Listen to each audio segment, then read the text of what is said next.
Hello, everybody. Welcome to Thursday Night Live with Bill Tucci. Behold his mighty hand.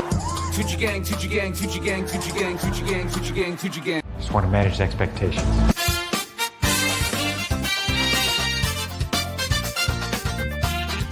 Weird. This is the worst.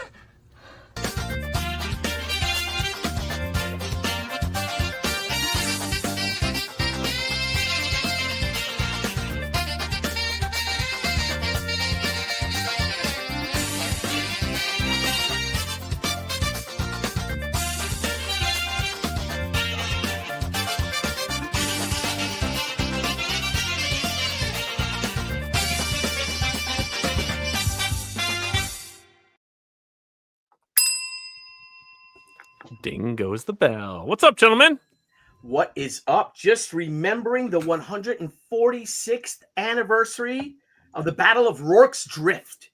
Oh, yes. In South Africa, between the 24th Foot B Company, the 24th Foot, against 4,000 Zulus, 97 Brits, mostly Welshmen. I went down that rabbit hole last night. Yesterday was the 146th anniversary of the Battle of Isandlwana. If you guys have ever seen the movie Zulu or Zulu Dawn, yes, where the 20,000 Zulu warriors attacked a camp held by about 1,200 British soldiers and wiped them out, annihilated them. And then they marched on towards Rorke's Drift. If you guys ever saw that great Michael Caine film, Zulu. Yes. And they held them off, man. Pretty cool. Yeah. We've shown clips in the past. Michael Caine, man. Yeah. Playing we Michael. We could do about 6 shows on Michael Caine. Yeah, but Michael Caine, this Cockney, Cockney, you know what I mean, Noel? How you do that? How you do? What you mean? Like swing and miss. Right, but yeah, I can't do accent. But playing an English gentleman, with the how now brown. He's an actor, Yes, he is. Yeah.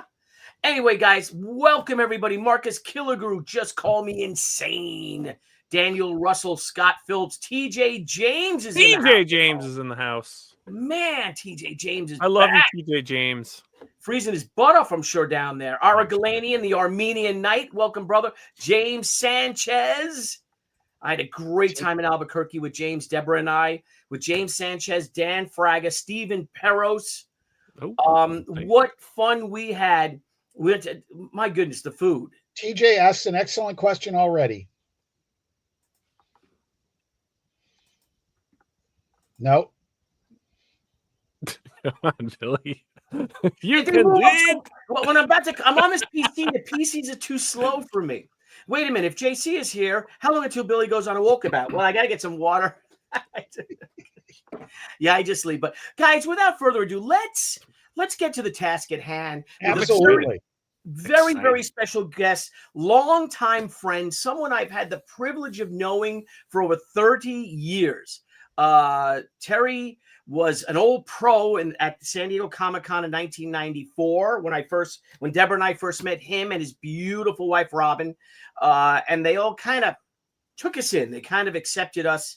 I'm sure they took Deborah in, and I was just this wild nut. You're just the collateral damage. They tolerated me, but but he's newly shaved, the bearded wonder, Ruben Eisner.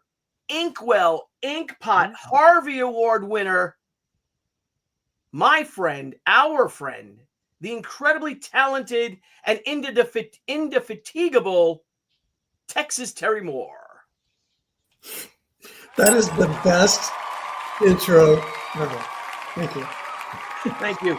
I was up till 3 o'clock in the morning watching these videos about and then I rehearsed it like 7 times. I went to bed. Today. Yeah, I went to bed at 3 and I got up like 8. But I don't know if you ever been to New Mexico, Terry, done shows there, anything like.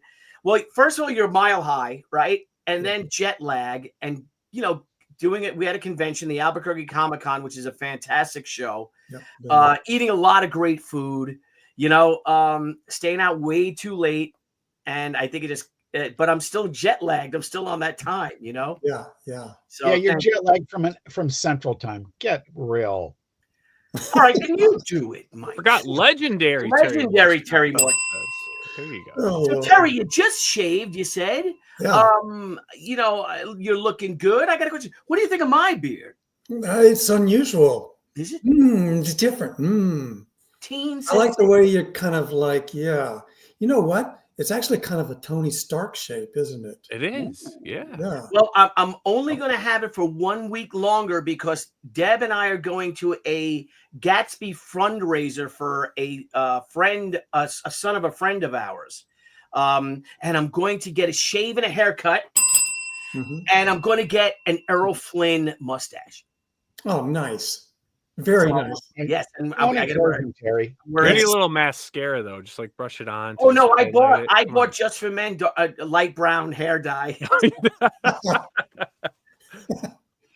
No, that's what I use. Do you? on. I can see it. Look at that definition right there. Look at that. So you're doing the Great Gatsby thing. Yeah, we're doing the Gatsby thing. So I got my tuxedo because guys like us, Terry, we have tuxedos. I do have a tuxedo. Yeah, see, we do. There's some awards dinners you need them for, Yep, yeah. like the NCS. Everybody wore tux to NCS. Yes, and that's where you met Bill Malden, right? Yeah, and I met so many. You and I showed up just as all the old school post World War II guys were still around. They were in their 70s and 80s and actually going to these shows, and we got to meet all our heroes. Yep, and some of them were a little miserable. Nobody said they were pleasant old men. They were cuddly curmudgeons. That's what they were. Mini curmudgeons. Yeah, What and now we are those cuddly. the post World War II guys were curmudgeon-y. Yeah. You know, Oh that's yeah, what- Bill Malden, who was an infantryman, who was at the Yeah, front. right. I mean, from North Africa all the way through Germany, and he was just That would put anybody in a lifetime bad mood. a sure On foot. thing. Did that on foot.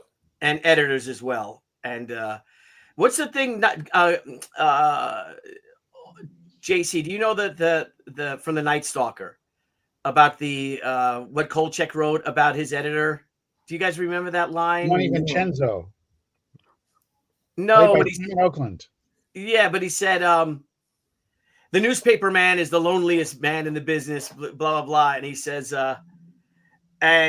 something about his editor when he says, but when you say that the sky is blue, but your editor knows it's green because he's always right, or something like that. Is it funny? It's a great quote. It's a great quote. So, but anyway, Terry Moore, thank you for joining us. You're having a storied career. Some would say your second career, correct? I don't know. That's not for Did me you to have a say. job before this? Didn't you have a job? Yeah, actually, I'm on my third career, and I'm a little bit worried about it because I show up in these industries just as they begin to catch fire and going up in flames, and I'm beginning to feel like I'm bad news. Like my wife married me as a I musician. was actually pinning it on other people, but Yeah. no. No, I think I'm first in line. So an award-winning scapegoat. Yeah. Yes. Yeah. I refer got to into Terry- music and club bands just as that kind of scene was kind of dying. That the old traditional rock and roll stuff was changing into disco or whatever. I don't know. And then I got into editing, TV editing. And there used to be these facilities with a lot of expensive equipment. And I was doing that and had that career. And then suddenly the Mac shows up with all of its, you can edit at home. Every producer started editing at home, killed the post-production industry. And so then I got into comics. And now, I mean, the indie guys I know are just I can count on one hand, and Billy's one of them. So yeah. So I got there just in time for the boom of indie, but now, it's me and Billy and two other crazy guys. pretty much, yeah. It's amazing. We're like I don't beware the old men in a young man's game, I guess. We're still here. And having a good time. I got a question. No, but it's weird. It's why we're still here. You and I have something in common. We're basically 17.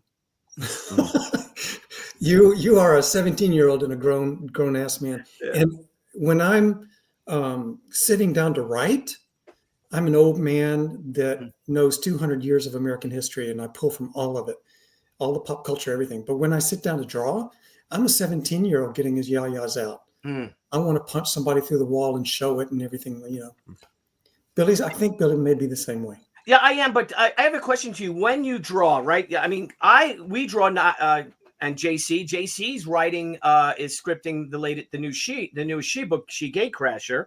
And I like to work from full scripts. I've always worked for the most part, right, Jeff? Full scripts. But when I'm drawing, then I'll watch TV, but I can only watch things I've seen, obviously, like films that I've seen. But music, I also listen to music. I love a lot of film scores. What about you? Do you have, I mean, you're a musician, you're a music guy, you know music history as well. You have an incredibly eclectic taste because we've had conversations with Soloff about all the music you like and different bands. But what do you, when you draw, not when you're writing, but when you draw, what do you listen to or watch? Jeff, do you do this? It depends on the story. Yeah. Like when I was working on Strangers in Paradise, which was, a lot of that was longing, romance, tugging at the heart. I would listen to, romantic music, and that could be film scores, really good film scores and things like that. What you don't want to do is get up every 4 minutes and change songs or search for songs. You need something that'll just play for 2 hours and let you work. But then when it was time to kick somebody's butt, I would put on Metallica, whatever. And then I would pull in all my endorphins and everything like that and draw that way. I would draw all hyped up. But then when I was getting to say, I was doing Rachel Rising, which is a horror story. Yeah. Man, I listened to, Queens of the Stone Age and every other dark thing. I listened to a lot of heavy metal, and I still have tinnitus from that book. Sisters of Mercy, Sisters of Mercy, or Larry, is there any difference between what you listen to when you're penciling versus inking? Well, that's actually a really incisive point. That's a question from a guy who's talked to a lot of artists. Because when you're penciling, it is very zen, and you need to, if you're not focused, the drawing will suck.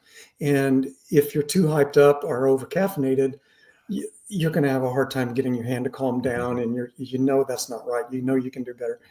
So the penciling, you need to be very zen, quiet background music. But when you're inking, it's showtime. Yeah, it's for me. I can't write at all with music other than maybe classical or jazz. Right. I can't have any words, because if it's something catchy, it totally takes me off. But I can edit with a little bit more music than I can, and I tend to edit visually, like I'm moving graphs around and things like that. Particularly when I'm writing something journalistically. When I'm writing a script, it's even tighter. I have to have, like I said, just jazz or classical. But when I'm going over art and doing corrections and notes for the artists I'm working with, I can have pretty much anything on. Mm-hmm. I find 1940s music. I put on 1940s playlists on Apple Music, and that keeps me really well focused. And you know what? Because I like old guitars, these big old jazz boxes from the 30s and the 40s, there are players on YouTube, who wear old style clothes, and they just love. Oh yeah, yeah. And that's all they play is the old 30s jazz tunes and things like that. They're wonderful. Yeah, so that whole culture exists, and you can tap into that. Especially if you need the vibe, If I was working on anything that had to do with early 20th century, I'd listen to that. There's the PBS series Jeeves and Wooster, with Stephen Fry and Hugh Laurie. The theme is actually a modern composition, but it's done straight 20s jazz. Mhm. And it's so freaking catchy, man.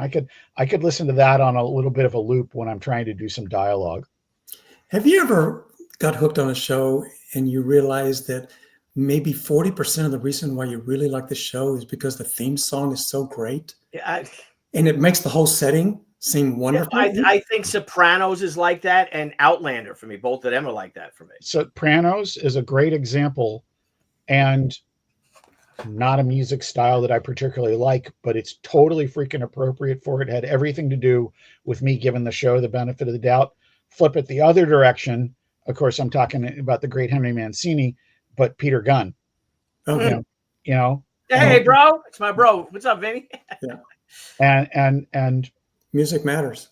yeah, and you know, they used the shortened version of it on the recent incarnation, but the classic Hawaii 5-0.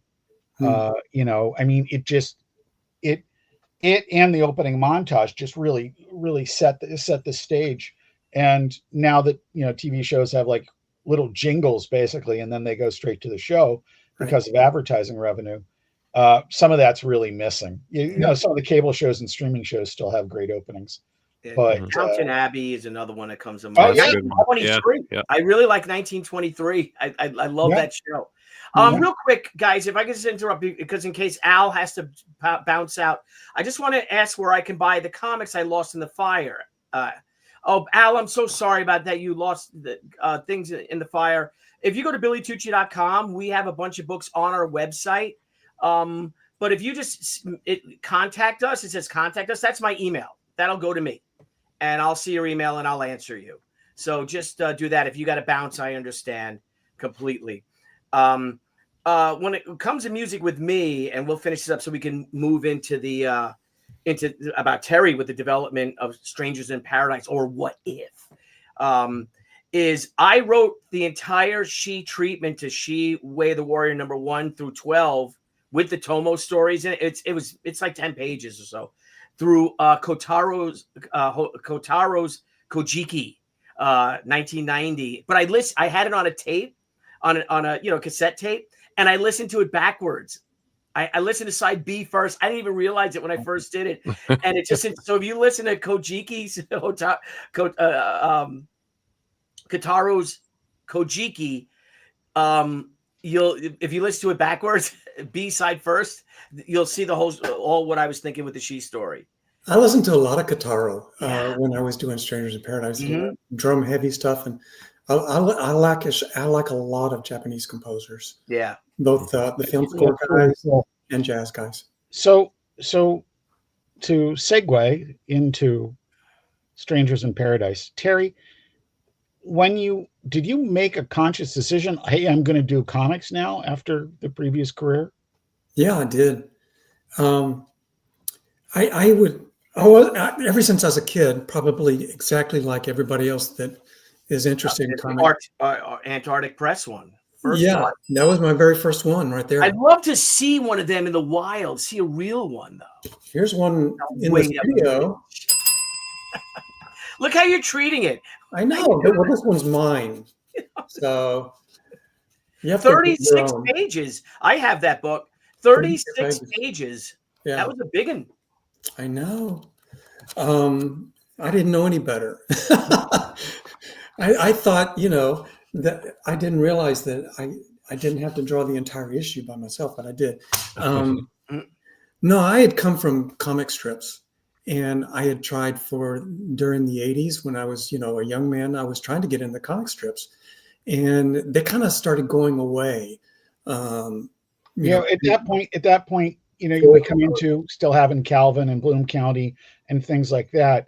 But the classic adventure strips, you still had some of them, were lingering, but they weren't launching any new ones. And some of the classics were going away, like Secret Agent Corrigan, originally called Secret Agent X9, and many of the other great adventure strips, Rip Kirby and things like that, were fading or had been gone. Butch Geist has been posting a lot of great art from strips lately on Instagram, and just taking people on tours through this stuff. And it's really stunning the storytelling we've lost. by the strips not existing anymore.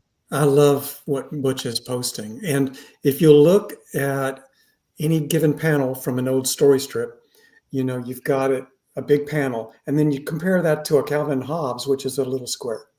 And that's why they ran all the strips off. For some reason, the newspapers began trying to have like 200 comic strips. So you would have a major paper in a major city. There would be 2.5 pages with 100 or 75 strips on each page, and they were all very tiny. Yeah. So that there was nothing left except bada bing, bada boom. You couldn't do anything else. So it was peanuts or less in terms of like visual, and it ran all the illustrators off. Yeah. And that's when I showed up. I still had stars in my eyes. Oh, I want to be with this group. And I went to the National Cartoonist Society meetings and all that and met those guys.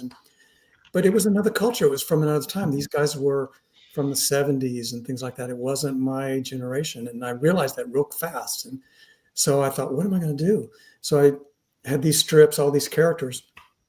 One of the things that I'd learned was I was copying my heroes too much. And that's one of the reasons I wasn't getting anywhere. So I put all my strips and I separated everything that was a copycat and then anything original. And then I had a little bitty stack of originals. And then there were my 3 main characters for Strangers in Paradise. How long did it take you to get to where you recognized that the influence, you were getting influenced by these other works, and then that sifting out process? How long did that take you? There was the hero worship, and then there was the apprenticeship period of several years where I got good enough to look like them. And then there was several years of closed doors. We don't need you. We've already got the original artist here copying. We don't need a copycat. Right. And so there's several years of closed doors, frustration. Why can't I come up with an original strip?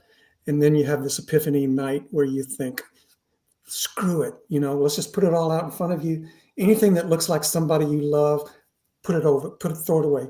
And then what else looks original? And then all I had was this little stack of like Kachu, Francine, and David characters. And that's how I got this start for Strangers in Paradise. So when you did that, when you get Strangers in Paradise, it had to have, okay, I'm putting myself on you. Let me ask the question instead of saying it.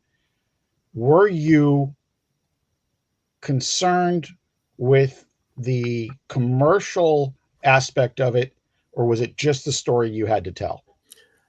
Oh boy, I knew. Man, damn, Jeff, you asked such good questions, man. Those are not softball. I knew this was not a sellable story, and I tried. I don't know how many people know this, but I tried for 1 year, an entire year, to get Fantagraphics to carry me.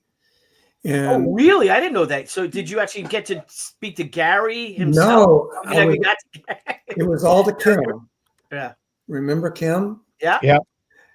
I corresponded with Kim for a year and would send him my story and my stuff like that. And Kim was, because I saw Love and Rockets and I thought, whoever carries Love and Rockets might want to carry Strangers in Paradise, even though Love and Rockets is very cool and from the streets of LA. And I'm a dork from the Midwest, still, maybe it'll work. So I kept trying to talk the Gary Gross lieutenant into this, and it was closed doors for a year. And then I gave up, and I finally found this tiny little publisher in San Antonio, Texas, doing American manga stuff. Yeah, that's why it's so strange. Like it's such a strange pairing. Well, I saw them because I was coming off of a 2-year big deal manga binge. I mean, I absolutely love manga, and I was adoring all these guys. I mean, some of my favorite books are from Japan and all that. Yeah, this totally comes as no surprise to me, but I've never asked you about the manga influence before. That was one of the questions I had for tonight, because what you have is a very, sometimes not hyper realistic, but sometimes very realistic things, and then you'll get to some action and it will be very manga-ish. That's Japanese, isn't it? Yeah. 2 looks in one book. Yeah. And I had just one of my favorite series that I was very influential for Stranger in Paradise was Sanctuary with the art by Ikigami. Ikigami was my favorite. He was kind of the guy that was sort of realistic, but could go back and forth.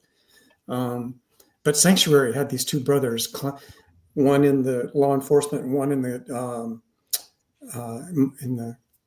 the criminal empire. And their rise to the top and meeting in the middle, and how they were taking over Japan from both sides. Very good story. Funny, I'm rereading Lone Wolf and Cub right now. Yeah. And I just started, I'm like in the third or fourth story right now. Big issue. And even in it, with all its swordplay and everything, you have those moments where the action's just like not realistic. It's very cartoony. And the thing that amazed me in American comics is that you're able to make that work. I mean, was that conscious, or was that just your influences coming in, or? The comics that I drew when I was a teenager in school to make my friends laugh in class and get them in trouble, I was drawing really gross, violent stuff. Yeah. So I was already really good at showing how, this is what it looks like when a man explodes in a Volkswagen Beetle. See, I got you to laugh in class. I would draw that, pass it over to you, and Mr. Vaughn, you want to keep it down over there, please? Yeah. So Terry, let's stick with Terry the Lark for a minute. You drew in school. Did you go to art school? I know you were a musician, but did you have any formal training, or did you just are you more self-taught, aside from, say, high school art classes or something? What brought you to? I mean, you're an incredible storyteller and an amazing draftsman. And I'm just wondering, is it all you, or, No, it's the storytelling comes because my dad was a director, TV and film director. Mm-hmm. So he watched everything and I watched it with him. So I grew up watching everything, not just my generation of movies, but all his and everything before. So I knew all those stories, but the art, I was just drawing, cartooning, and I liked doing it, so I kept doing it. And I took one semester in a junior college and then quit to go be in a rock band.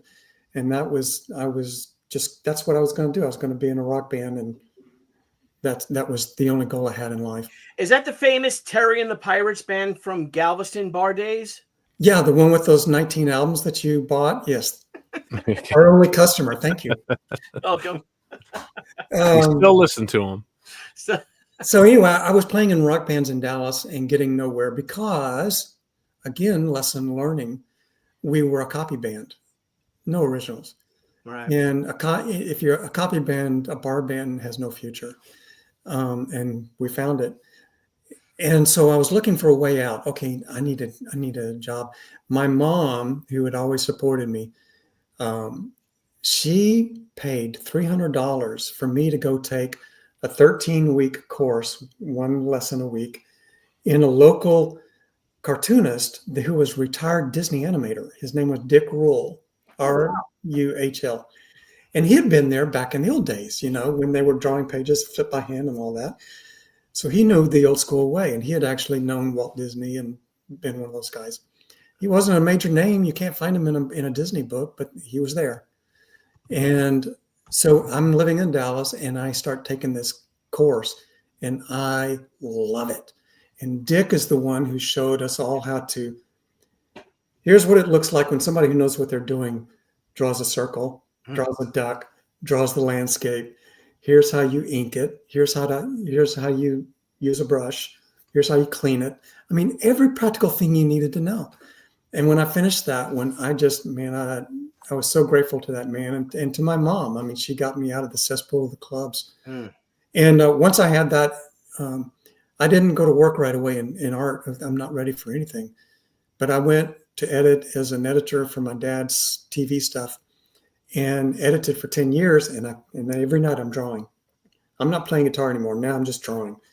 And so I just did my, home drawing and trying to get good enough to do something with it. That's how I got there. Incredible. So now you do that for 10 years or so. Then, like you said, the Apple home computer comes around. It literally makes you guys dinosaurs. Now you're married, right? You have children. Yes. Now you're going to tell your wife that this is something I've dreamed about, something I've always wanted to do.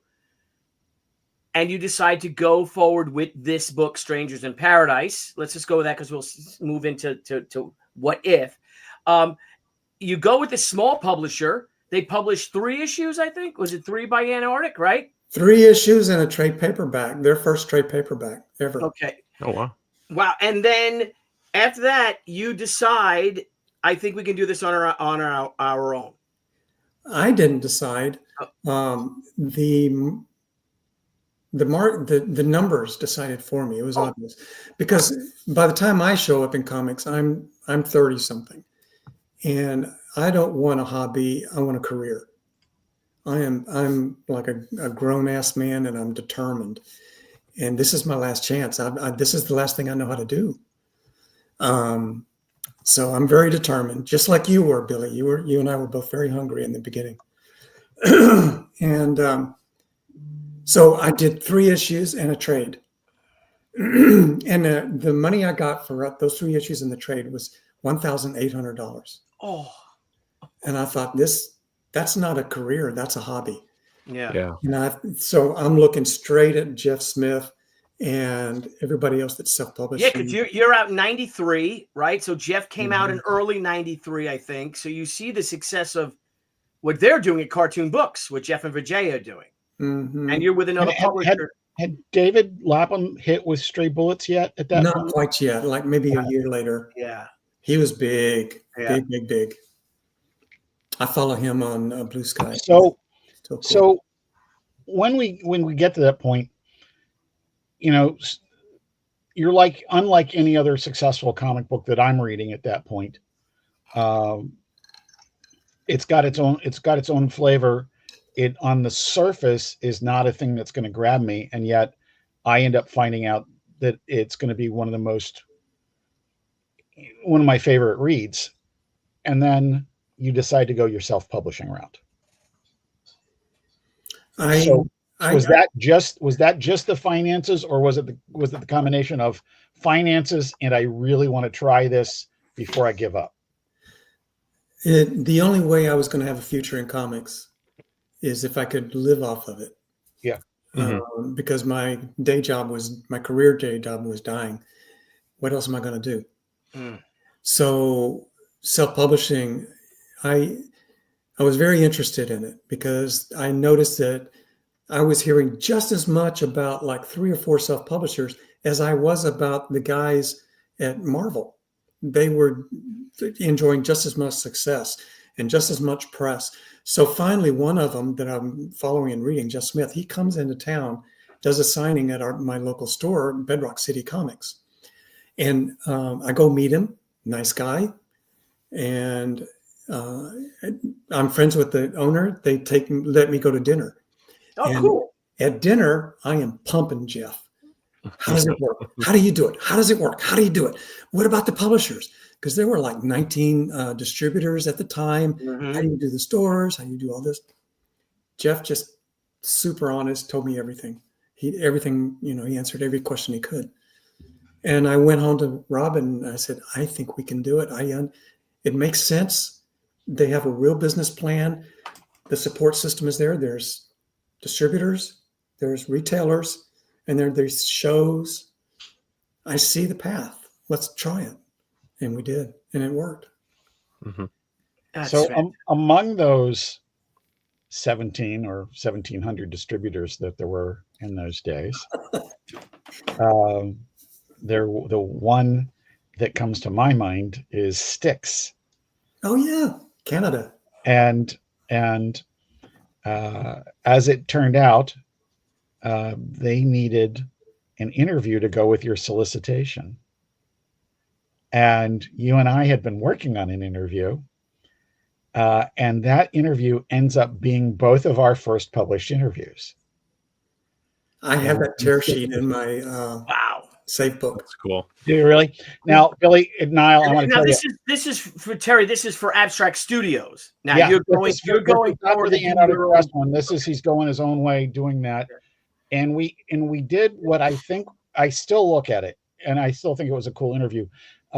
Billy and Nile, I put it in the private chat. There's a link to, in 2007, we reran that interview in Scoop. And so that's literally Terry's first published interview and first of my hundreds or thousands, whatever I've done with other people, but it's still one of my favorites all these years later. And it came out a day before my first Overstreet article. Wow. And because you never knew, like, it was different days of the week when there wasn't just one day for comics. Yeah. And they, different distributors arrived on different days. And so I go in on a Tuesday and then there's something else on a Wednesday. So the Styx catalog I got on the Tuesday and the Overstreet thing I got on the Wednesday. Yeah. Good week. And that series that you launched there, Terry, you did that. And then there was that brief period where you were at Homage at Wildstorm. Did that not work the way you thought it was going to? Because that was pretty brief. Yeah, it was. It was 1 year. I did 8 or 9 issues there. Yeah, I think 8 sticks in my mind. I don't know if that's right or not.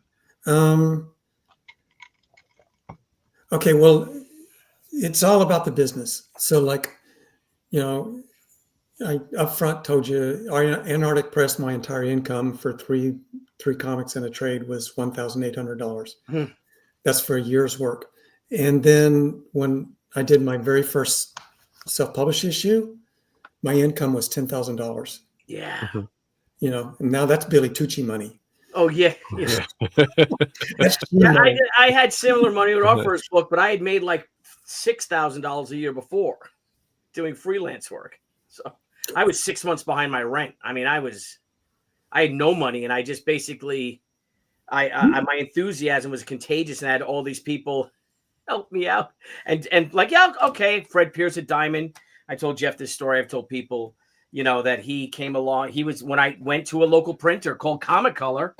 I just saw it, and I went there, and when Fred was at Valiant at that point. Yeah, Fred was the vice president of Valiant Comics. He just happened to be there because they did Valiant's color separations, and he's looking. I brought my little portfolio in with my 32 full color pages, and and anyway, he put some calls in for me to Sparta Printer, his printer, for let them just print it without me paying them ahead of time. Wow. And it's a funny story. And I just love that man for what he did for me. And here I am talking to Texas Terry Moore right now. When She came out, some books were starting to sell big numbers at the time. And I heard a rumor, and I have never asked you, but I heard rumors that the numbers on She 1 were bigger than any indie numbers I've ever heard of before.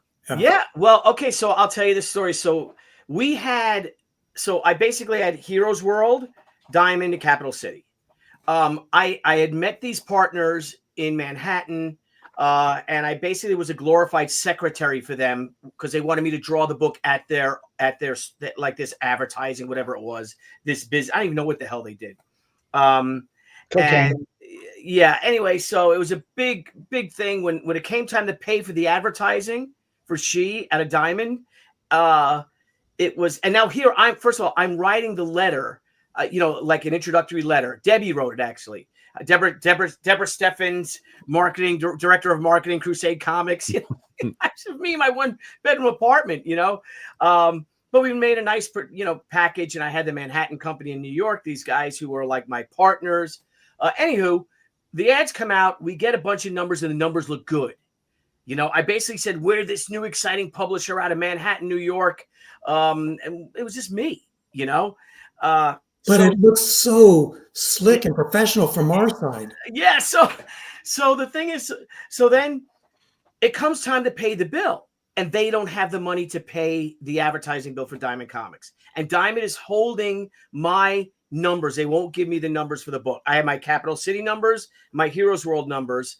The Capital City was 17,000, and Heroes World it wasn't even quite that. Yeah, maybe. I can't do math, so someone figured it out. It was 13 or so. Yeah, maybe 13,000 and 3,500 for the other two. Diamond would not release my numbers until I would pay the ad. I said, I don't have the money. And Mark Hurst said, well, you know what? You can just resolicit this book 6 months from now when you have the money. I'm like, no, it's got to go now. I just know it's going to go. So I go to one of the partners, the boss, and I said, we took this ad out from them. We need $4,000 for the advertising. And he just said, Billy, if you think I'm going to pay $4,000 to advertise a comic book, you're out of your mind. So needless to say, that's it for them. They try to sue me. Debbie's mom, aunt, actually worked for a very high power attorney. He gets another attorney involved to kind of basically say, because they wanted 50% of my character, and I was going to give it to them. And we got the lawyers involved because I was working there for 3 months or so, drawing my comic book, so they would kind of, strong arming me. And Debbie's aunt had got this lawyer involved, and he did it for me for nothing and took care of it for us, again, for me to pay them afterwards, which I did. Once I got released from them, I had no money. I didn't have $4,000 to pay for the advertising. So I went to a couple of friends and I borrowed money from friends saying, I'll give you 20% on your return. And that's how I got the money to pay the advertising. So Diamond releases the number and they're 19,000. Wow. So I have a total of 37,000 copies sold, pre-ordered. Fred Pierce, I tell Fred Pierce this, and he's like so giddy for me because I'm so like, no, like you were, Terry, this is going to be big. I'm telling you, this is what I'm going to do. This book, I'm telling you, this book is going to be a success. And he puts a call into Sparta Printing and also to Comic Color. Computer color this kid's first, computer color his cover, do the color separations for him because the book was painted. She Way the Warrior #1 is watercolored and Doc Martin dyes, and #2 hand painted. And I will personally vouch for it. I will personally vouch for him. So he puts me on a phone call with what's her name from Sparta Printing, and I talked to her. She's like, okay. I talked to Fred Pierce. I start talking to her about this book, and she's like, well, we are ready to print 40,000 copies for you. It will give you 30-day terms so you can get paid. We've never done this. Like, no, I need you to print 50,000. And she's like, what? She's like, I am giving you 40,000 copies with 30 days, you don't have to pay for 30 days with terms of 30 days. And you want an additional 10,000 copies. And I'm like, because this book is going to sell out. This book is going to be big. I just know it's going to be a success. And she's like, I believe you. Okay, let's do 50,000. Needless to say, the book hits. It really takes off. The book was returnable though, because when I was talking to Mark Hurry, told me I needed a gimmick. So I'm like, what's a gimmick? What can I do? And he goes, I don't know. How about, and I had this Mark Texeira glow in the dark. Ghost Rider 15. Ghost Rider 15. I'm like, how about glow in the dark? He's like, that's great. Make it glow in the dark. Well, Sparta Printing didn't do glow in the dark. So I had to make the book returnable. So the first week we get a box of returns. It goes out, it ships. Amongst a month, everything that can go wrong did go wrong by the time I got it. How many returns in there, Billy? About 300. And then the return stopped. And Terry, within a month of She #1 hitting, we had reorders for over 140,000 copies. There you go. There's the number I heard. And I said, I only have 50,000. Mm-hmm. So here's what I did, Mr. Moore, is that it's a bi-monthly book, but I didn't. So She #1 was for March. I did not solicit She #2 for May because I knew the book would not be I'm sorry. Yeah, I did not solicit She #2 for May. I waited a month and I solicited for June because I wanted She #1 on the stands when it came time for the retailers to order #2. And I remember that delaying #2 of another month gave the market time to catch up and really make sure you had strong number 2 orders, not just. Yep. And our number 2 orders were 80,000. God. And it right, and it just kept going. And theoretically, they should have been half of 37,000. Yeah. Yeah. Everybody else was getting half of their first pre-order. Like, so when Billy says he's getting 37,000 pre-orders, that's like 37,000 customers at Kickstarter. I don't know anybody that gets 37,000 customers. Right. But, I mean, that's huge. That's before it even hits the market on a book they've never seen. Yeah. And it's sheerly off the beauty of the art that they're seeing, the graphics they're seeing, and Billy's absolute force of will. This is great. This is what you need. There's nothing else on the market like it right now. You need this book, and I have it. And speaking as somebody who's a fan trying to break in when you guys are hitting, I'm already doing creator interviews. I met a bunch of guys through Malibu, all that stuff like that. I'm still shopping at the same shop I shopped at in Texas, and Billy knows the story very well. I saw She #1 3 rows away on the top shelf, and I just went straight for it. Strangers in Paradise, the store manager herself handed me the copy and said, "You're always willing to try something. Check this out." That's how I got Strangers in Paradise #1. Same store. And there was such an exciting thing going on. And Nile, you have to see this too, that there was such an exciting thing going on with stuff that was not the big 2. Mm-hmm. And yet they both develop these phenomenally devoted fan bases. Oh yeah.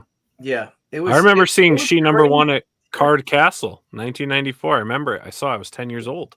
Really? And I saw that cover and I was like, it didn't look like anything else that was on the shelf. So I had to see it. Yeah, and I think, Terry, it helped us, I guess, sort of, we researched the industry, right? I didn't know how, so now you have to understand, She Way of the Warrior #1 came out in March of 1994. I was at San Diego Comic-Con in August of 93 trying to get work for Marvel and DC and got shot down by everybody. Mm-hmm. Then I met Brian Polito. He inspired me that he was doing his own comic. So I come home and I tell Deb, what if we do this? We started talking just like you said. She's like, we can do this. But that's after. So I go tomorrow. I come back in August. I meet these guys, partner up with these guys. I'm trying to develop the book. They're kind of shady to begin with. I go around, so they kick me out, right? Or not quite yet. Before I go to these guys, I go to other publishers. I go to Adam Post, my buddy at Triumphant Comics, and he turns me down. He's like, "Yeah, well, this looks good and all, but girl books don't sell." So thank God for that. So I had to figure out in, I don't know, let's do September, October, November, December, January, February, March. In 7 months, I learned to put together an entire comic, publish it myself, go through all this resistance, and here I am. But the thing is that it worked, and I think it was my naivete that made it look different because I didn't know. I hadn't read comics. Listen, Billy, we've talked about it before, and your energy for this. Terry just mentioned that too. Your enthusiasm for it. So, Terry, you were talking about how you got your first issue and you made a chunk of money from that. Yeah. How quick did you realize that you actually really had the fans and they were going to sustain this?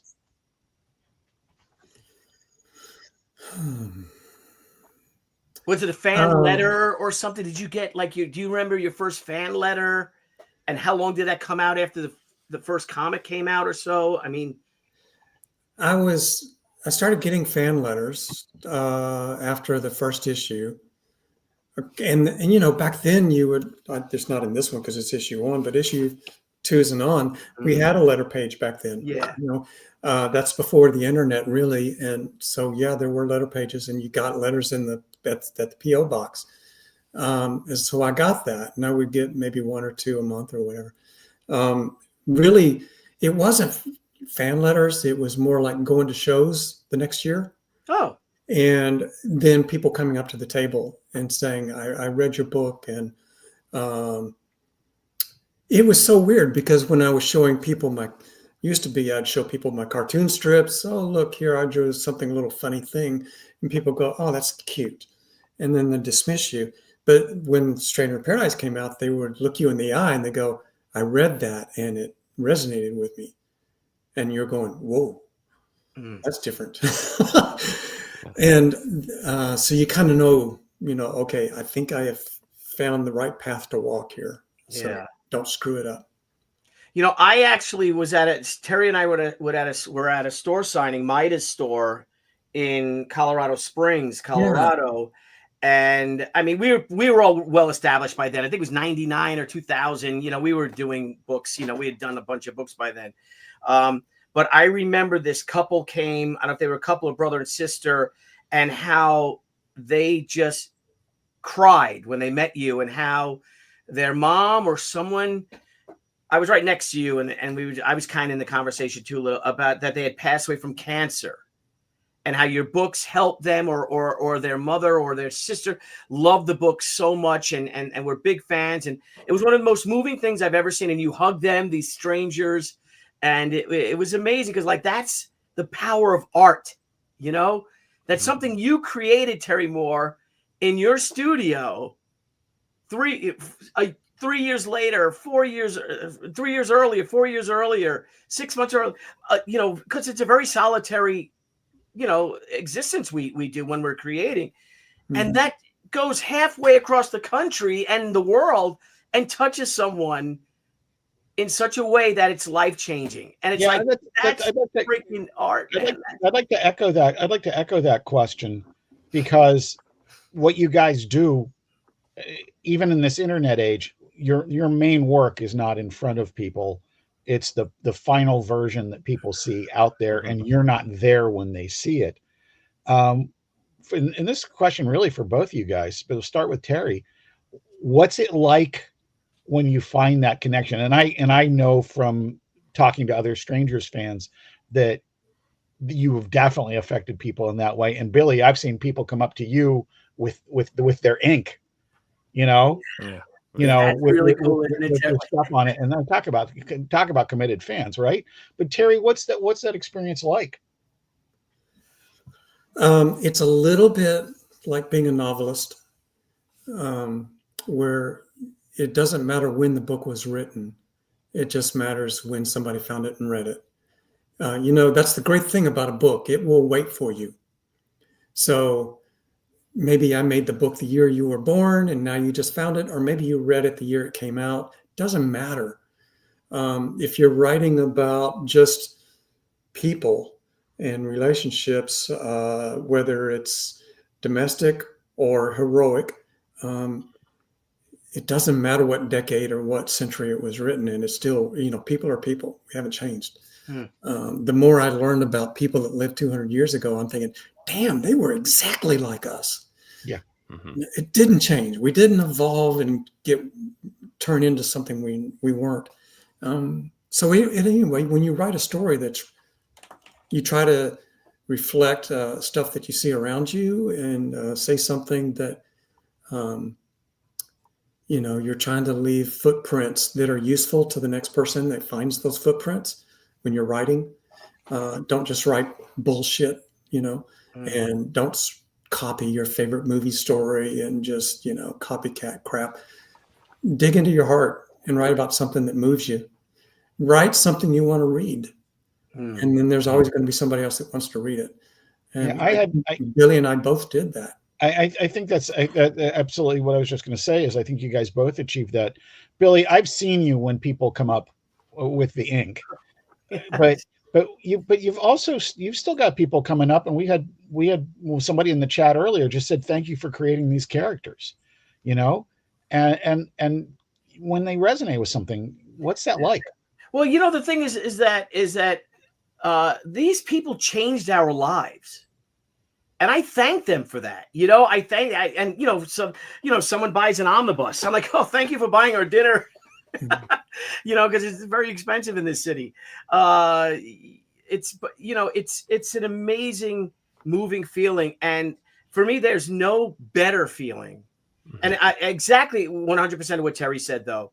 But to add to that is, to me, there's no better feeling in the world than someone coming up to you paying you money or giving you a book that you wrote or drew or both, and says thank you. Yeah, And you're like, no, thank you. It's really a remarkable thing. I will firmly suspect I've had it happen a lot less than you guys, but we had that from some of the Stargate fans when we were doing Stargate Atlantis and Stargate Universe, and of course it had been years since the shows, and we had one guy tell us these should be the 2-hour movies, and another guy say it was the best media tie-in comic he'd ever read. I'm like, that's pretty cool. Yeah. But the one time I got to see the reaction live, was really actually hear the reaction live, was we were at a Stargate convention and we wrote like literally days ahead of the show when they finally gave us the final guest list. There were people there from all 3 Stargate shows. We wrote a play for them to read. Oh, cool. And we were backstage, and I was literally bouncing up and down as the jokes landed. Because I work by myself. I'm in a room. Either journalistically or creatively, it's by myself. And yet here it is being performed.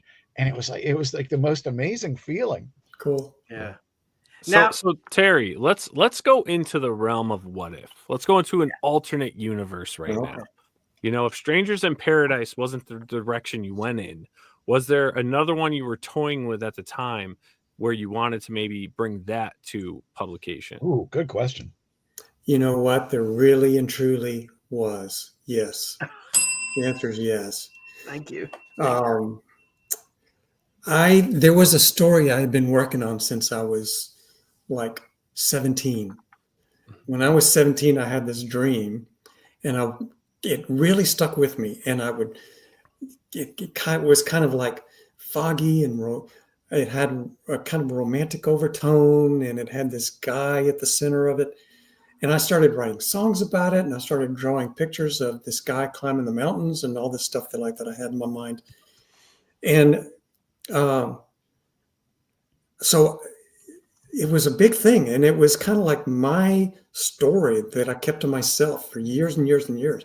When it was time to do comics, and I'd gone through around the world the wrong way, and I was thinking, okay, what do I do? And I'm thinking, I need to do that story. I need to do that story. That's the only original story I have. It's either that or these 2 girls from the comic strips. But, that's nothing I do for laughs has ever worked. What if I do this serious story? And I'm going to show you. Oh, let's go. Hang on.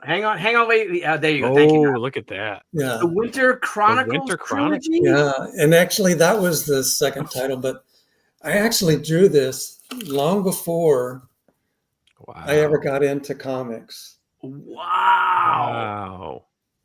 And there's more. This whole book is full of it. And I actually wrote a soundtrack and recorded it. So I played it, recorded it. Not a playlist, but I wrote the songs, recorded it, and all that. So to me, it was like a movie with a soundtrack. And remember I was saying, I mentioned it to you guys earlier about, isn't it amazing how a really great theme song can make you like a TV show even more? Mm-hmm. Some have great songs, and you just, even if it's about a serial killer, if it's a great song, you think, oh, this is great to be in the land of the serial killer because the music made you feel that way. So I was thinking that way, like filmmakers, The reason I did not do it was because it was going to be all this, it was over my head. I had to be able to draw well, and I had to be able to draw landscape, action and movement and all that. And I thought, I've got to really be more experienced to do that. If I start with just the story about the 2 girls, it's going to be more domestic. It'll be a lot of talking heads. It's a living room. They go out in the yard to have a fight. I can handle that. Easier, yeah. Yeah. And so I went with, less ambitious strip girls, and ended up getting the book about two girls just, living in Houston. Yeah. And I thought, okay, well, I'll do Strangers in Paradise as a miniseries, and then maybe for a year, and then I'll start, the Winter Chronicles. And I never got back to it. Wow. What's stopping you now? Yeah. Nothing. I'm really thinking about it again. I think that would be, it's funny because there's a lot of comic books, graphic novels, things that come out, especially on Kickstarter. And many of our guests on the channel have actually done that. They have incorporated, you're going through the tiers and everything, and here's the soundtrack, things they've, composed themselves. And when you tie it all together, it's just very harmonious. And I think, where you are now as a creator, I mean, you're legendary, right? I think, taking that story that you have where you're like, I wasn't ready. Maybe now we're entering that alternate universe where you are ready to bring that to fruition. You know what's haunting me about it? And I've been thinking about it more and more. I don't know if I can say this without crying. I was telling Darwin Cook about this. Oh boy. Yeah. At a ball. Yeah. And the last time I saw Darwin, we were leaving the back door of the convention center, and Darwin is on the back porch there. And I said, we're going to lunch. You want to go with us? And he said, no, I'm waiting for Jimmy or something. And his last thing he said to me was, write that book. And he's talking about this one. Wow. And that has haunted me ever since. It could be a nice dedication there. If you look over it real quick, Jeff, if you look over right there, see that hat? See that thing right above the hat? That's a bottle of Balvenie. Right there. See that right up there? Yeah, I see it. The cylinder. Behind my 1920. Your Teddy Roosevelt hat. Yeah. That's a bottle of Balvenie that Darwin gave me when I went to go visit him when he was sick. And I think it was a month before he passed away. And I just, just talking to Marcia and stuff like, oh, I'll come, came down and visit him, and right. So as I got, he's like, gotcha. So he gave me that. And it was funny when as soon as when you mentioned him and started talking about it, it just caught my eye that bottle that I've kept, we drank it together. We had a great time. A really great time. But I mean, when someone like Darwin Cook tells you, write that book, I don't want to make, I don't want to be stupid about it, but sometimes it's the little nudge that people give you. Yeah. Like Darwin saying that, it gives me a nudge. And then my mom buying me those cartooning lessons when I couldn't afford them. Little nudges like that really add up and really matter in the long run. They absolutely do. It's the human component that keeps us motivated, really. Yeah. I remember one other nudge that meant a lot to me.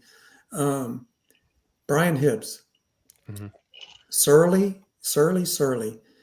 But back in year one, when I was still trying to meet everybody and all that, I was showing my book to Brian, and I said, Brian, I was all angsty, indie guy. And I said, Brian, do you think it'll work? Should I just, drop this and go over and try to get another job at DC or something? He said, no. Don't worry about it. Keep doing your thing. You're the real deal. And for Brian to say you're the real deal, I remember it 30 years later. Yeah. It was the engine that kept me going through a lot of crap. Yeah. Now, let me ask you though. So, we're kind of talking this what if alternate reality thing. I mean, if you went with that first book you were so inspired to do you think you would have reached the success that you did? Oh, man. Jeff, what do you think? It's a harder question with that. It's a harder question than it is for me with Billy. Billy would have had the initial success because of his drive. If he had done She the way we've constituted her now as Ran, in that very steeped in the 90s visual incarnation that he had originally, we would not still be talking about the character. Except maybe fondly, nostalgically. She was very one-dimensional, and we'll get to that. And you had not added all the layers that you've added. and you had not added the humanity, which is I had met Peter Gutierrez, my writing partner too, ended up taking over the scripting, who was, who brought a whole nother dimension to the character. but the whole thing is you kept at your research though. That's the thing I wanted to get to. And the research compelled you to humanity, not to more tropes. And so to me, that's, listen, I'm making a very big judgment call in saying that it would have been a success because you're a driving force and your art was cool, but it wouldn't be something that we'd be still talking about in the same way. And you'd be revisiting the character as you've brought her back now. So for Terry, it's a totally different thing because it's not a different incarnation of the same character. It's a totally different genre and things like that. Yeah. Here's what I have to say about it in a logical way. Terry, you have defied genre categorization. If you look at, yes, your books fit together as we see in 5 years, but Rachel Rising and Echo and Motor Girl all have somewhat different feels, and sometimes, like in case of Rachel Rising, substantially different feels for that than Strangers. I mean, Motor Girl is not so different than Strangers, but it has its own whimsy to it that is actually turns out to be serious. So I think maybe the success is there because you were charting your own course anyway. You would have been doing that with a fantasy book in the 90s anyway. One thing that I learned by doing this book was that one of the things that kind of worked for me, they say write what you know, but I have no business writing this book. What do I know about women? I'm a guy. What do I know about the gay culture? I'm straight. What do I know about any of this? And I think once I was sitting down to write, it was like, okay, it was the same challenge as, I think if you write yourself, you may end up just kind of doing circles. But if you're trying to write the Hulk or Dexter or, She, you need to really get out of yourself and think about what they're going through. You pull in every bit of empathy and all this other stuff. And it really brings out the writer part of you instead of like, I'm indulging in my own fantasy of things I like, but nobody cares about your fantasy. They only care about, well, how does it mirror back to me? What does it have to do with my life? And that's great. You drew yourself climbing a mountain, but my girlfriend's about to break up with me and I don't know why. Do you have a story that will help me understand what the hell I'm doing wrong here? Like every other 23-year-old post-college guy, what am I doing wrong? And that's the story everybody wants to read. And I think that because I went with something, I accidentally went with something that I shouldn't go with, that wasn't me. And it ended up being the right thing to do. And for the first few years of Strangers in Paradise, I would show up at cons and I just feel guilty. Here's this nerdy old middle-aged guy, that's making this book. If I was, I think you got some great style, buddy. Thank you. Yeah, definitely. But if I had been like a young counterculture gay guy from San Francisco, it all would have fit. And nothing fit when you walk up to the table and meet me. Yeah. But I think that was my key to my success, because if I had been writing about me and my culture, it would have been very small world. Because I was from the outside, I was able to, like, we were talking about Zulu and big stories. You look at it as a historian, I can tell you what happened I can connect the dots for you and show you how it works. As opposed to the guy in the middle of the battle, all I know is I was fighting for my life. Sure. Yeah. Right? Yeah, sure. And there also weren't, I'm sure there were underground books, but there weren't a lot of books touching on those subjects that you touched upon with Strangers in Paradise. So there was an audience, looking for something like that. Well, and that comes from just being older. I was young 30s by the time I started it. So I wasn't 20 just venting. I was 30 trying to show and explain. Right. So do you think if you had done the first book, what's the title of it again? Winter Chronicles. Winter Chronicles. Yeah. Do you think that Fantagraphics would have picked it up? No way. No. Okay. No, I would have. Oh, yeah, I would have tried to that go was to not, Dark that Horse. was not them. Listen, that was not them and that wild. I get why he was going to Fantagraphics because of Love and Rockets. I had been working at Lone Star when Love and Rockets hit, and I remember the audience that went that direction. And I can totally see you trying to make that connection, even though it's a very different book. The sensibilities were not alien to each other. So It ended up not having any crossover really, and I didn't see that at the time.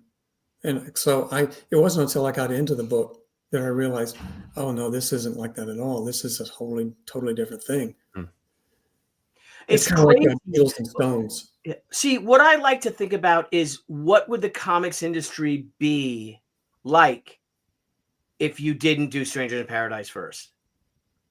Think about it. Just think of the repercussions of your little pebble that you threw into a pool of water on the street. Well, with my history of crashing industries, I think the comics business would be thriving. Oh, God. It's all your fault. Though, I can't help but feeling though, and just like hearing about, Winter Chronicles, right? Having this brilliant idea that you have, something that you put so much time into. It always brings you back to, because art, drawing, right? It's like a trade, right?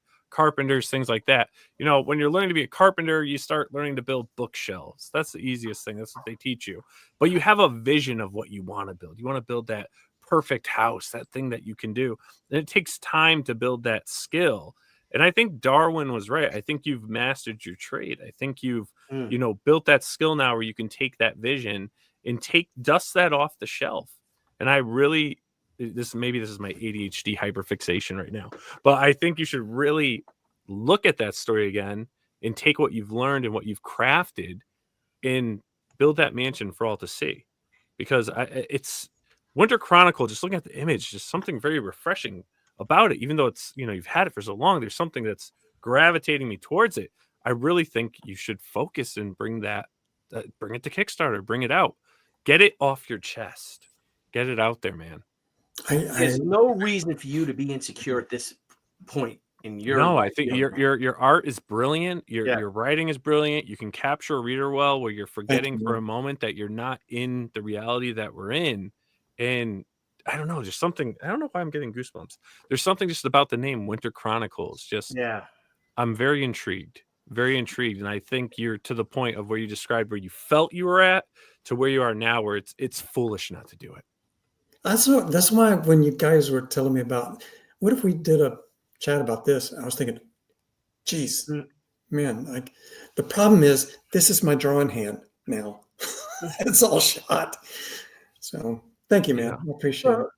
Well, you do everything though. You letter by hand. You do everything by hand, don't you? So yeah, it's a lot of work. That's cool. Yeah, but I mean, you could do things that I think the fans would love that. Especially, I mean, look at the success of covers. Look at your other Kickstarter successes. So you've mastered crowdfunding. You know how it works. I don't know, man. I just think, I guess purely for selfish reasons, we're pushing you to do this because we want to see it ourselves. It seems like destiny. It seems, I'm sorry, it seems like destiny. To make a book is because you want to read it. Yeah. And you could even release digitally the soundtrack, the songs that you wrote can be a level. That means the world to me. Right. I've really been thinking about that. Get your music out. Terry, get do it. your art out there. The answer's there. Do it. The viewers are watching. They're saying, do it. Do it. But you have to have the passion for it, obviously. I think he's feeling it, Billy. I think that's why he's here. I think he's here to open up about his feelings. Yeah. I think he's here to open up and just. This has been the best therapy. Let it breathe, Terry. Let it breathe. Let it be. Okay. Thanks, guys. We take most major insurance plans. All right. So are you saying now that well, hang on a second. Let's do a little.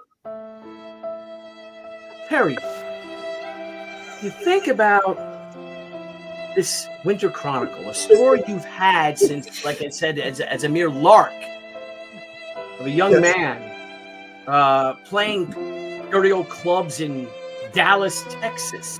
Yes. Now, the empire that you've built with Parker Girls, Rachel Rising, Motor Girl, Strangers in Paradise, you know, the awards that you've won, the hearts that you've warmed across not just the fruited plain, but the entire globe itself. Maybe it is time for Winter Chronicles. I agree. Yeah, no way. No. You make a very compelling case. Thank you. I'll get him. We'll get him. We'll get him. We'll get him. It's going to happen, guys. 2025. Yeah, because it sounds like I got to finish fourth quarter a comic, and then I'll do that one. All right. Yeah. What are you working on now? A Western. Oh, cool. Yeah, it was part of the last Kickstarter. I would do a one-shot, one comic about Francine and Kachu in the Old West. And I was thinking about you today, Billy, as I was drawing this scene, because I was drawing thanks, Jeff. We'll do it. You remember why? I was thinking about firepower back in the 1900s. Sure. Yeah. And I'm sure you studied Gettysburg. Yeah. One of the reasons why they had so much carnage at Gettysburg was because they used so much powder and everything behind the big rounds and the big bore rifles that they would shoot a rifle, a wrong rifle, and it would go through 3 or 4 men. Sure. Yeah. Shatter everything. Caliber mini balls. Yeah. Yeah. Yeah. And so I was drawing a scene where somebody tries to have a shootout with Cowboy Kachu, and she has one of those Gettysburg pistols and just blows him through the wall, and the round keeps going into the next room and through all the beer barrels and out the other side of the building and all that. That's just great.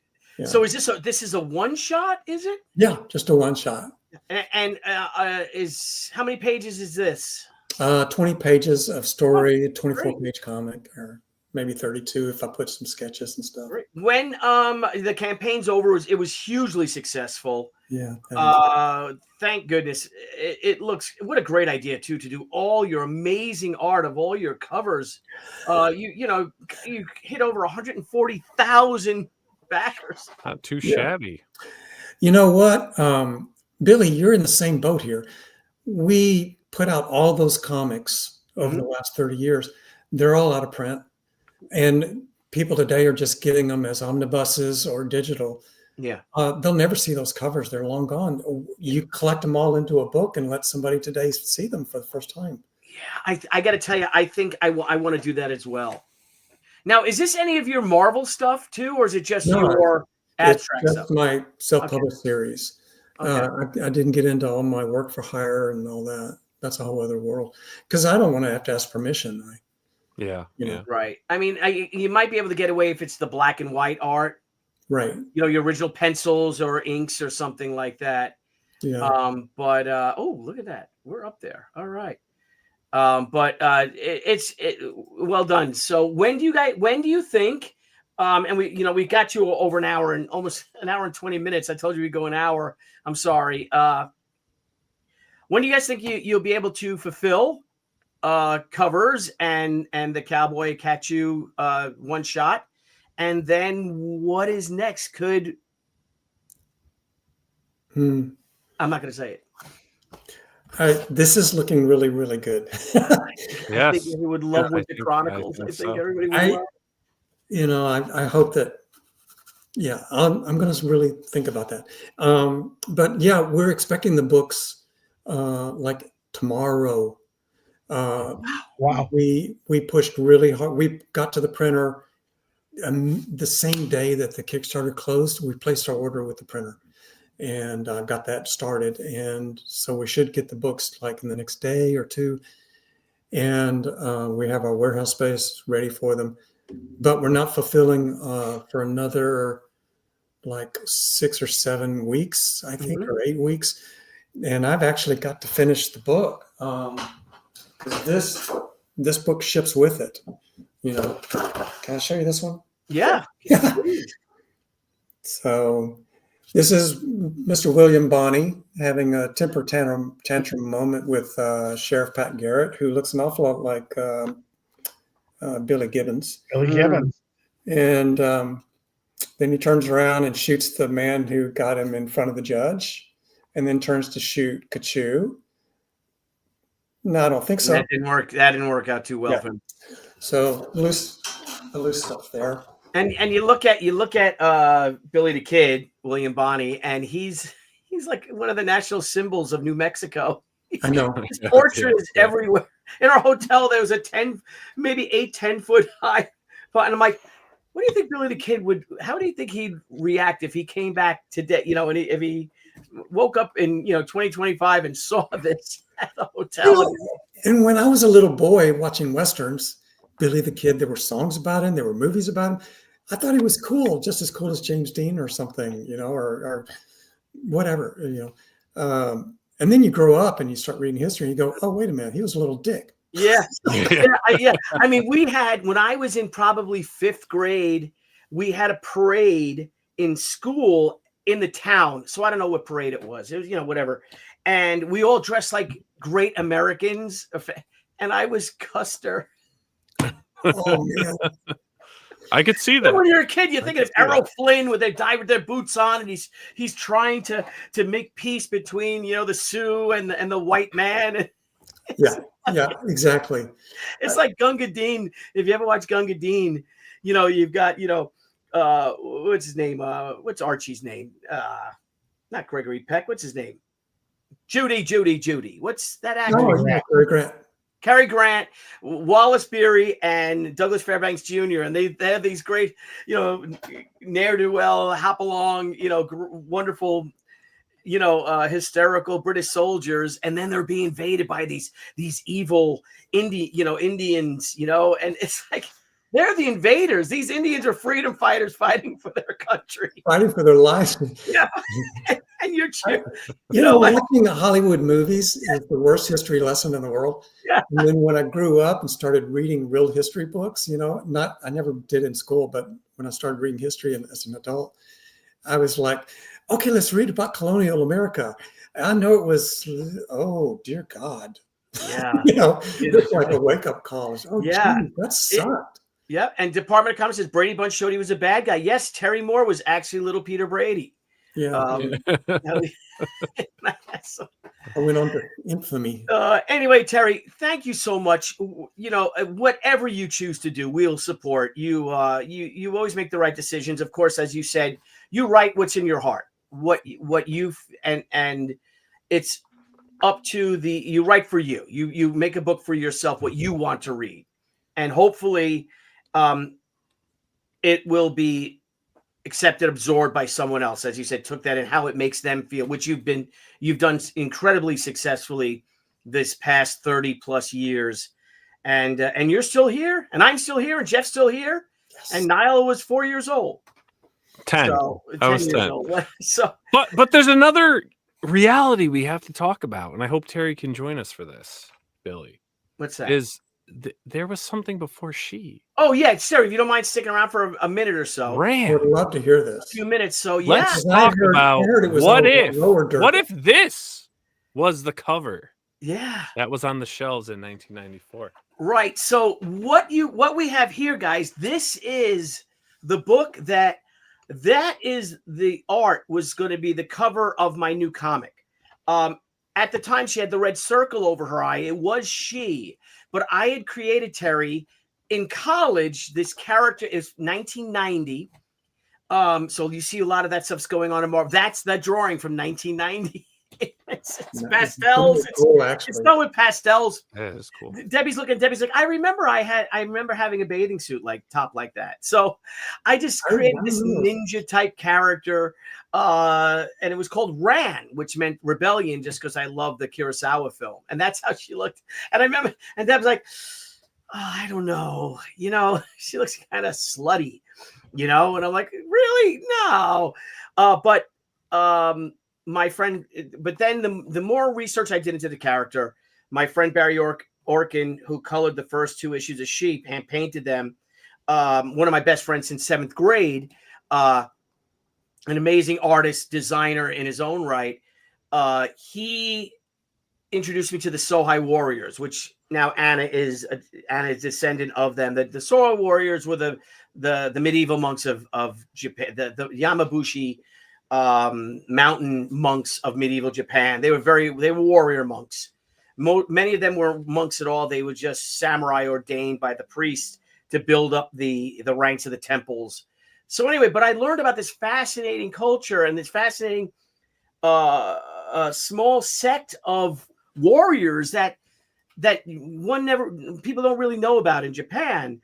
And but you'll see them. There are a lot of movies that have these wild white cowls, flowing cowls and all. And anywho, the more research I did into that is when the character started to change and started to come into Anna Ishikawa, aka She. It would have been a lot easier, and I think the book might have came out earlier if I just stuck with my original concept of Ran, because she was what I call her, the result of an unholy union between a samurai man, modern day samurai man, and a ninja, the descendants of the great samurai and ninja clans who feuded, throughout. Typical 1990s thing, but I was very passionate about it. I had a lot of fun doing it. But what I wonder is, gee whiz, what would have happened if instead of She, it was Ran? And Jeff and I have had this discussion because now Ran is in She Gatecrasher. Ran is the character that is guiding through in She Gatecrasher, my new book, Terry. Anna Ishikawa gets trapped in comic book time. And she's got to battle her way through the various genres, decades, and trends to get back home. So she starts in 1938 and moves forward to 1994, really. But she's allied with Ran, my first character. And Jeff and I are having a lot of fun working on this because we're creating a character that never existed. And she never did. On paper, she never came to light. She never came to press. No one knows who she is, but she's the original.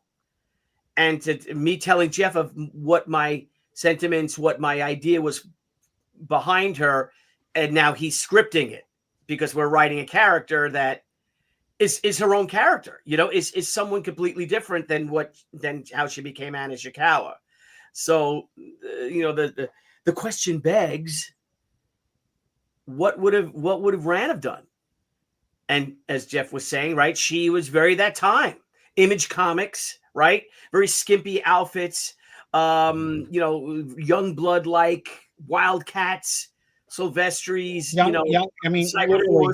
literally Youngblood or New Mutants, or X-Force. And I love that stuff. It was so crazy and kinetic, such kinetic energy, and that's just, it's fundamentally different than what we got. Yeah, but think what She did though, right? I mean, you look at like Psyblade and stuff, and like all these other characters, like they wouldn't have appeared though if She wasn't as famous as she became. I can picture starting with Ran, and then She keeps talking to you, and you put She in the story, and what if She starts rivaling Ran for popularity with reader feedback? Boom, boom, boom. In her own world. In Rand's world? Rand's world. In the Rand book, suddenly She is incredibly popular. It's like, and like you, not to say hero villain, but just like when you bring up a new villain and that's the one everybody responds to. So now you see that villain a lot. They just kind of made their fan base. And what if She would have? She has. Oh, I love that. So here's Ran leading her to the various, into say a Western theme, which we do. We have a Western scene. Mm-hmm. There's a barroom brawl, and then they're cowgirls. And if Anna's getting the attention, still, even though what if it turns out? Anna, She is the problem? you might have cast her in a little bit different light. She's a hero in her eyes and fighting for what she believes in. But from Rand's point of view, that's not what Rand wants. What if it was Rand versus Shi, and there wasn't a harmony? We already got a little bit of that going on in this book. There's some great bits. But I like. But it's really funny. This morning when Billy and I were talking about this, we were talking about a couple of scenes that we're cutting to make other things work. We did this last night and this morning early, and I said, well, I'm a writer. I don't throw anything away. Let's save this for the next one. Mm-hmm. And now all of a sudden, Terry, do you remember the Strangers cover you did for me for the guide with them cosplaying Zatanna and Wonder Woman? Yeah, I think Kachu was Zatanna. I got it backwards. Oh yeah, and the Zatanna was making the zipper go up and down. Yeah. And now all of a sudden, I'm seeing them cosplaying Rand and Shi. Well, think about it.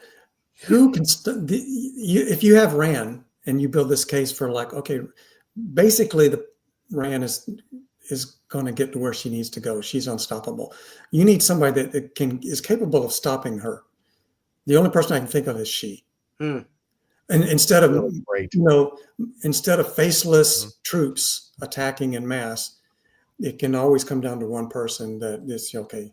You fought all those troops just to get to that one person. And yeah, sure, yeah. Who can take that on? The possibilities. So then, that's. I think there's more to Rand, Billy. I've been telling you. I think there's more to this character. Deb and I, my son is wrestling at college, and we have to go see him Saturday. And he's wrestling Sunday. Actually, he's wrestling I think Saturday too, but we're gonna miss that. Sunday we'll be there, and we've got a 7-hour drive to RIT. I think it is Rochester Institute of Technology or something.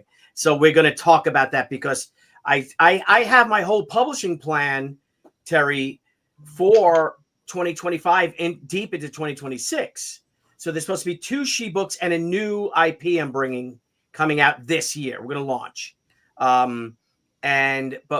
we're kind of wondering, like, because people seem to like this idea that it's more fun with Rand, and that she's so much more focused and driven, almost like Donald Duck to my she's Mickey Mouse in a way. Maybe one of those books, instead of doing 2 Shi books, we do Shi, my new IP, and then Rand, and bring Rand for Rand #1. Could be. Maybe. There really isn't any story until somebody disagrees. Right. Or I could always do the Autumn Chronicles. No, but the Rand Chronicles. Or I was thinking of a book I'm really excited about, and this is Victories and Salutations, the Billy Tucci autobiography. And this is the cover art that just came out. This is the cover art. Oh my gosh. Oh, this is what they got me for Christmas. Oh my gosh. I'm like, what am I going to do with this? And that's you've got to put that on a billboard in your yard. Yeah. I'm like, the idea. You couldn't make it any bigger, Billy. Yeah, Terry's got it. You need to put that on a sign in your yard and say for school board or something like that. Oh, that's great. Yeah. Is that really your tartan? Yes, that's our tartan. That's my Elliott Clan tartan. And here's my dear grandmother. If I know I showed this on Facebook. I don't know if you saw this, but I, Terry, am the grandson and great-grandson of very famous vaudevillians. Oh. And here's my grandmother. Wow. I got these. Really? That's turn this beautiful. Off. Yeah. And she was this is my grandmother. Oh, Billy, that's beautiful. Yep. How about that? So she was there's a whole story with that. I'll tell you when I see you. Okay. But I am so impressed. That's just right there. It wasn't planned. But my autobiography was definitely planned. All my grandparents were in prison, so. Were they? Well, a friend of my family gave me all of my grandparents' heirlooms and photos and everything. that I never knew. I never knew them. So Wow. and there's a box of a stack of photos about this thick, dozens of photos of other vaudevillians, their friends. And there's like midgets, a lot of cross-dressing, crazy acts, masks. Some of it's very horrifying. Some of it's really hysterical. Chimps, Jeff. It's amazing that they would travel. All about the chimps, Billy. Yeah, it's all about the trip. From, they would travel to New York, to Chicago, to Los Angeles, to Philadelphia, and they just met all this trope of friends. And I got to scan them all in and put it out there, like, a moment vaudeville, a moment in time or something. Vaudeville, a lot of music in vaudeville, there may be some 78s from your people or their friends or something from that time, for sure. Yeah, wow. Because if I can, guys, I know I'm totally, but here's my grandmother and my great grandmother. They were called Lola and Laverne, and so that that was their. So there's my grandmother, and this is my great grandmother, and this is my grandmother. Look at that, huh? Isn't that crazy? This is why you're so good looking. Oh, oh, good Lord, thank you. Genetics, genetics, right there. You're too kind. Yeah, but I digress. Anyway, so it's just curious because I wonder if I had done Ran, right? Would it have been successful as she was? I don't know. Because she took off because a year later in 1995, because she was so successful, I met a friend of mine who became one of my best friends. He became my attorney. Do you remember Keith Boski? Yeah, Keith. So Keith and his wife Sari show up at San Diego Comic-Con, and I'm like, wow, you're like the best looking lawyer I've ever seen in my life. And Debbie and Sari got along like peas and carrots. Yeah, he's a good guy. He became one of my very best friends. But he was Mark Silvestri's lawyer. Mm-hmm. So he's one to put me in touch with Mark Silvestri. We did the She Sideblade book that, thank you very much, you contributed a drawing of Ketchu in the one scene. That was a fun book. But that was the first appearance of Witchblade. So you think if I didn't do She, I did Ran. I don't know if Ran would have had the success as she did. Mm-hmm. I don't know. I just out of sheer timing. Yeah. And if I released it a little earlier, because it would have been done earlier, or would the public have reacted to it because maybe she did look too similar to, an Image comic, but I wasn't an Image comic guy. Would there have been a Witchblade if there was no success of She? Right. There's one thing. It's crazy. Everything happens for a reason. When the timing doesn't work, we all notice, but when it does work, we sometimes don't notice. We just go with it, and you look back and you think, "Wow, I got a lot of lucky breaks. A lot of things came together." It sure did, and here we are. And my friend, you've been here for over an hour and a half. I know you've got work to do.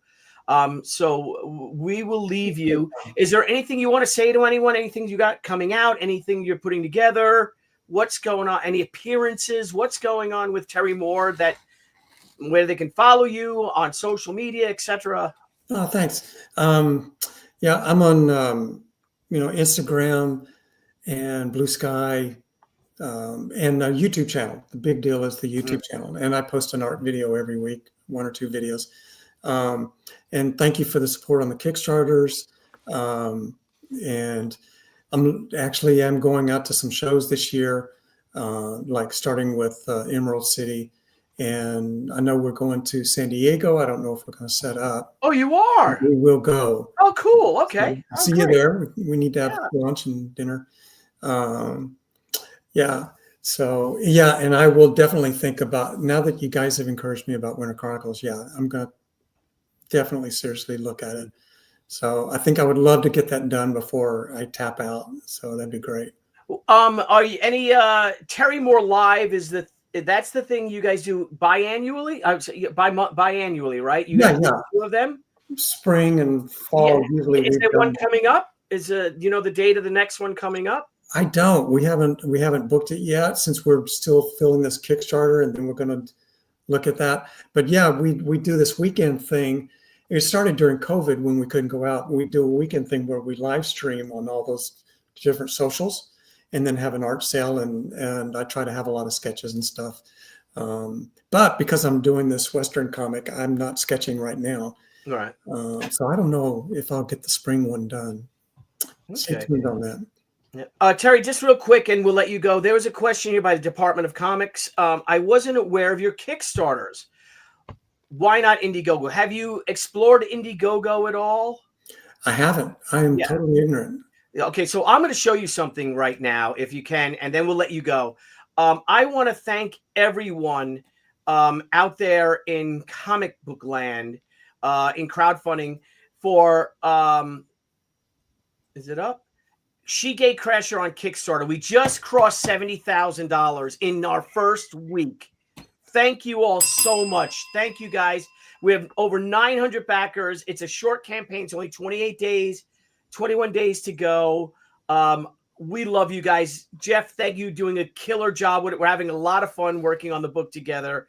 But if I could show you my numbers, I do Kickstarter, but we also do Indiegogo.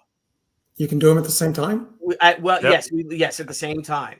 So we are now at our Indiegogo is over now. Indiegogo we did start this first. They didn't start at the same time. Yes, we staggered them. So we did Indiegogo. We launched Indiegogo first, and then Indiegogo remains in demand, which is like an in-store mode. If you start on Kickstarter, they now allow late pledges. That's similar to Indiegogo. And we're over $93,000. Thank you guys very much. And what we've learned, Terry, is that there's a whole nother audience, for one reason or another, that does not go on Kickstarter. Yes. And look at this. This is an additional 900 backers on Indiegogo. This is like social media. The circles really don't overlap. They don't. Right. And it's just They're different signed neighborhoods. up for what the first time. And you know how it is. You're like, oh, like if I wasn't doing this, I wouldn't be on both platforms. I wouldn't. It's just another thing I don't have time to do. Right. Is to start a whole nother account. But that's something you guys should explore. Yeah. Especially if you have overages. So if you have overages, you could put up, 200 copies, limited to 200 copies, and do like a fun Indiegogo sale and do something, or even all your Kickstarters. If you have inventory for those Kickstarters, you can do Terry Moore Invades Indiegogo. Yeah, a catch-up campaigns, sure. Yeah. Oh, and it's Terry Moore Live. You can call it that. Indiegogo, say something interesting, and you can come on our show. And we have a lot. Like I said, look at 900 backers. Oh, we yeah. have, and it's $20,000 more than Kickstarter. So we're super fortunate that we're able to balance both of these platforms. And I want to thank each and every one of you guys for doing this. Once again, you've changed our lives again for the third time in 30 years. And thank you so much. But Thanks for taking me towards that. I will be all over that. Split second chance campaigns are always a good idea. 100%. Mm-hmm. So just real quick, we'll let you go. Paul Taylor, thank you for both your super chats. $10 Canadian. So what's the difference between Ran and Shi? I think we kind of explained it to you. Is it just how the character looks, or something more? They are completely different characters, but they do share the same name. But she is taller. Yeah, no, Rand's younger. Rand's 20 years younger because Anna is now in her mid-40s. But and some of it, Paul, will be very clear in the Shi Gatecrasher, and it's not something we want to give away yet. But I think that if you dig them visually, you will enjoy the book. Yeah, and if you Terry, if Robin wants to talk to Deb about Indiegogo, we're huge fans of the platform. You'll find a whole nother audience, even if it's a tenth or 25% of your Kickstarter. It's still a lot of people. It's worth it. Yeah, it's worth it. Yeah. Man, it's like learning indie publishing all over again. It is. It is. Yeah, so, it's exactly what it is. Yeah. So we have to keep adapting. That's one of the things about musicians and artists. If you have a long career, you're going to be in multiple formats. Yeah. And everything changes. The whole scene changes. But the artist is still there. It doesn't. I don't know what format you get it on this decade, but yeah, cool. Absolutely. Well, I hope that the Winter Chronicles or anything else that your heart desires for you to put on to paper, we'll all be waiting for it, and we'll all support you. You truly are one of the good guys in comics. I think when I rattled off the titles, I forgot to mention Serial, which was also even though you had done Rachel Rising, is a different take. So I think we're ready for Winter Chronicles. I wanted to put my vote in for that too. There you go. Yes. Thank you. All right. Yeah, and if I could do a real quick before we go, a real quick what am I doing? I'm hawking myself, I guess. Our Rocketeer, Pavlichenko, original art editions. They're all in. They're all bagged. They're all boarded. The trading cards. We had a delay with our trading card because our printer had a death in the family, and getting at our age with parents and stuff, he was complete. He's been out of the loop for the past 3 or 4 weeks. But the books are out. They're bagged. They're boarded. They're signed. They're all will be going out this week. Some of them already have gone out. For those of you, for our Diamond customers, the Shi Winter Wonderland edition is this shipped. Terry, listen to this. This book shipped, but my son Matthew, who's off from college, shipped it to the wrong distribution center from Diamond, the one that had closed down, and they shipped them all back to us. So these are going out, or they went out today. I think Deborah sent them out today. Also, we got in our Shi. Look how cool this is. Return of the Warrior rough cut edition, which shows basically my original pencils and inks in the first draft of the script. Cool. For Shi. It's part 2. Oh, part 1 came out, so this is part 2. So this is where she's fighting Arashi. How cool is that? So that's out too. And another bullet we dodged, and I don't know how you guys are faring with the distribution stuff with Diamond, Terry, but here is our Shi Senryaku 30th anniversary box set. The books are all boxed, they're all shipped. Deb could not find a way. She was afraid that the boxes would get bent, so we didn't ship them out. But now we figure out a way to send them out to all the retailers, and it's a good thing we did, because these, like the Winter Wonderland, would have shipped out the store and been invoiced before Diamond got the Chapter 11 bankruptcy protection. So these hundreds and hundreds of books will be going out next week. So beautiful. How about that one, huh? Terry? Yeah, you dodged a bullet on that one. Yep. So thank you all. Billy? Yes, Jeff. I do want to say, heard from the printer today, so I'm delayed one more week on Captain Action versus Al Capone Vampire. And that means if anybody wants to do a late one on Kickstarter, they can do so. You have late print. You have late pledging available. I have late pledging available, which I'm not going to leave open for many copies, but I did print some extras. So they're coming the 29th instead of tomorrow. Okay. Well, thank you all, Terry. Thank you so much. This was a lot of fun. It was a lot of fun. But because I've never had the conversation with you about how you got started. All the things you went through, going through various publishers, being denied, being rejected, or just ignored.